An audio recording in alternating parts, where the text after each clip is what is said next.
పార్టీలో పదవుల కోసం ఎంతలా నేతలు తహతహలాడుతున్నారో ప్రత్యేకించి చెప్పక్కర్లేదు. 3 పార్టీలోనూ ఆశావాహనున్నారు. అయితే ఇప్పటికీ నామినేటెడ్ పదవుల విషయంలో 3 పార్టీల మధ్య విపరీతమైన పోటీ చూసాం. అయితే త్వరలోనే ఏపీలో 4 రాజ్యసభ స్థానాలు ఖాళీ కాబోతూ ఉండడంతో ఇప్పటి నుంచే వాటిని దక్కించుకునేందుకు కూటమి పార్టీలు పావులు కదుపుతున్నాయి. పొత్తులో భాగంగా జనసేనకు ఈసారి ఖచ్చితంగా అవకాశం దక్కడం ఖాయమంటున్నారు. మరి జనసేన దక్కించుకోబోయే స్థానానికి రేసులో ఉన్న నేతలెవరు?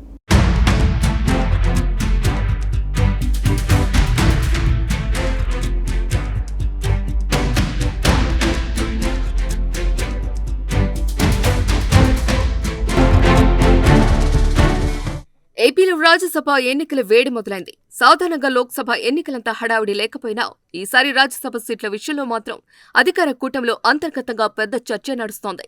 రాష్ట్రం నుంచి త్వరలో 4 రాజ్యసభ స్థానాలు ఖాళీ కానున్న నేపథ్యంలో ఆ స్థానాలు ఎవరి ఖాతాలో పడతాయి, ఎవరు ఎంపిక అవుతారు అన్న దానిపై రాజకీయ వర్గాలు తీవ్ర ఆసక్తి నెలకొంది. అసెంబ్లీలో ఉన్న సంఖ్యాబలాన్ని బట్టి చూస్తే ఈ 4 స్థానాలు కూటమికే దక్కడం ఖాయంగా కనిపిస్తోంది. విపక్ష వైసీపీకి సరిపడా ఎమ్మెల్యేల సంఖ్య లేకపోవడంతో పోటీ లేకుండా ఏకగ్రీవ ఎన్నిక జరిగే పరిస్థితి ఉంది. కానీ బయటకు పోటీ లేకపోయినా కూటమి పార్టీల మధ్య మాత్రం కనిపించిన పోటీ గట్టిగానే మొదలైంది.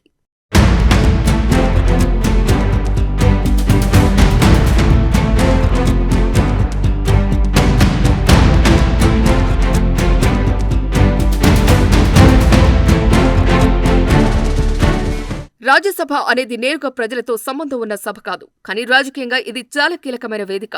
కేంద్రంలో చట్టాలు ఆమోదం పొందాలంటే రాజ్యసభ మద్దతు అవసరం. అందుకే ప్రతి పార్టీ కూడా తనకు వీలైనన్ని స్థానాలు దక్కించుకోవాలని ప్రయత్నిస్తోంది.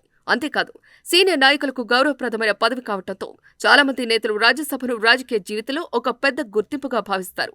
ఇదే కారణంగా ఇప్పుడు ఏపీలో 4 స్థానాల కోసం బోలెడంతమంది ఆశావహులు ముందుకొస్తున్నారు. ముఖ్యంగా తెలుగుదేశం పార్టీలో ఆశావహుల సంఖ్య ఎక్కువగా ఉంది. పార్టీ చాలా కాలంగా అధికారంలో లేని సమయంలోనూ విధేయంగా ఉన్న సీనియర్లకు ఈసారి అవకాశం ఇవ్వాలని కొందరు భావిస్తున్నారు. యనమల రామకృష్ణుడు లాంటి నేత పేరు బలంగా వినిపిస్తోంది. ఆయన పార్టీకి దీర్ఘకాలంగా సేవలందించారు. అనేక శాఖల్లో మంత్రిగా పనిచేశారు. పార్టీ కోసం క్లిష్ట పరిస్థితుల్లోనూ నిలబడ్డ నేతగా ఆయనకు మంచి పేరు ఉంది. మరోవైపు వర్ల రామయ్య కూడా పార్టీకి నమ్మకమైన నేత. గతంలో వివిధ బాధ్యతలు నిర్వర్తించిన ఆయనకు రాజ్యసభ అవకాశం ఇవ్వాలన్న డిమాండ్ ఉంది. వీరిద్దరితో పాటు గత ఎన్నికల్లో పోటీకి దూరంగా ఉన్న గల్లా జయదేవ్ పేరు కూడా చర్చలో ఉంది. ఆయన వ్యాపార రంగంలో అనుభవం ఉన్న వ్యక్తి కావడంతో పార్లమెంట్లో ఆర్థిక అంశాలపై మాట్లాడగలిగే సామర్థ్యం ఉన్న నాయకుడిగా గుర్తింపు ఉంది. అలాగే దేవినేని ఉమా లాంటి నేతలు కూడా రేసులో ఉన్నారని సమాచారం. వీరిలో ఎవరు ఎంపిక అవుతారు అన్నది పూర్తిగా చంద్రబాబు నిర్ణయంపై ఆధారపడి ఉంటుంది. ఆయన సామాజిక సమీకరణాలు, పార్టీ అవసరాలు, భవిష్యత్ రాజకీయ వ్యూహాలు అన్నింటినీ చూసి తుది నిర్ణయం తీసుకునే అవకాశం ఉంది.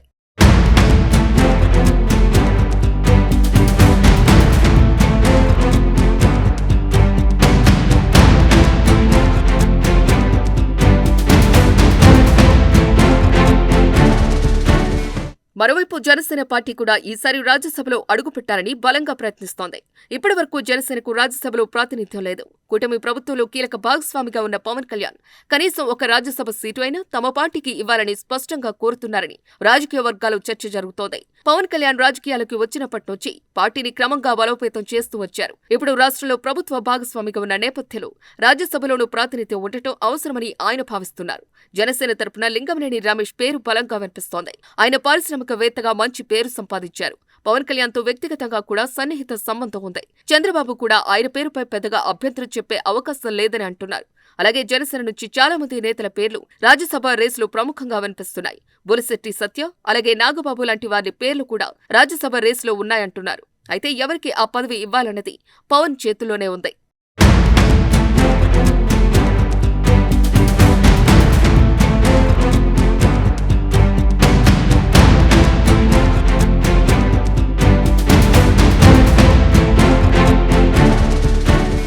కూటమిలో 3 పార్టీలు ఉన్నప్పుడు 4 సీట్ల పంపకం వద్ద రాజకీయ సమీకరణగా మారింది.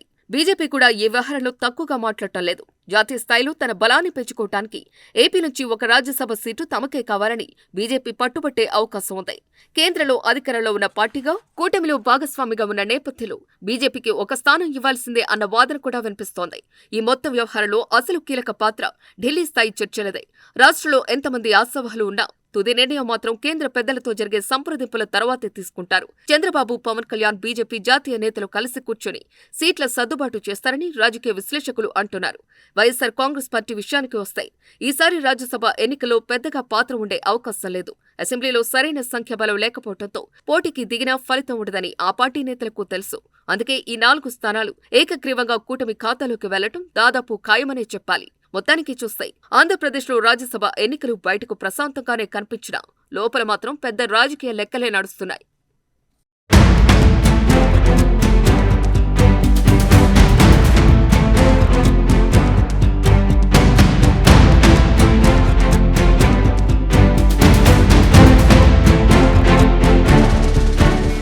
టికెట్ రాకపోతే కండువాలు మార్చేసే నేతలున్న నేటి రాజకీయాల్లో ఎలాంటి పదవులు ఆశించకుండా పార్టీ పెట్టిన తొలి రోజు నుంచే పవన్ తో ప్రయాణం చేస్తున్న నాయకులు జనసేనలో చాలా మందే ఉన్నారు. వారందరికీ న్యాయం చేయాల్సిన అవసరం ఉందని పార్టీ క్యాడర్లో ఎప్పటినుంచో వినిపిస్తున్న టాక్. అయితే జనసేన నుంచి మాత్రం చాలా మంది ఆశావహులు పదవుల కోసం పరితపించిపోతున్నారు. వారిలో ఎవరిని వరిస్తుందో తెలియదు కానీ రాజ్యసభ స్థానం ఒకటి మాత్రం జనసేనకు దక్కనుంది. మరి అధిష్టానం దృష్టిలో ఎవరున్నారు, ఎవరికి ఛాన్స్ ఇస్తారు అన్నది కాలమే తేల్చాలి.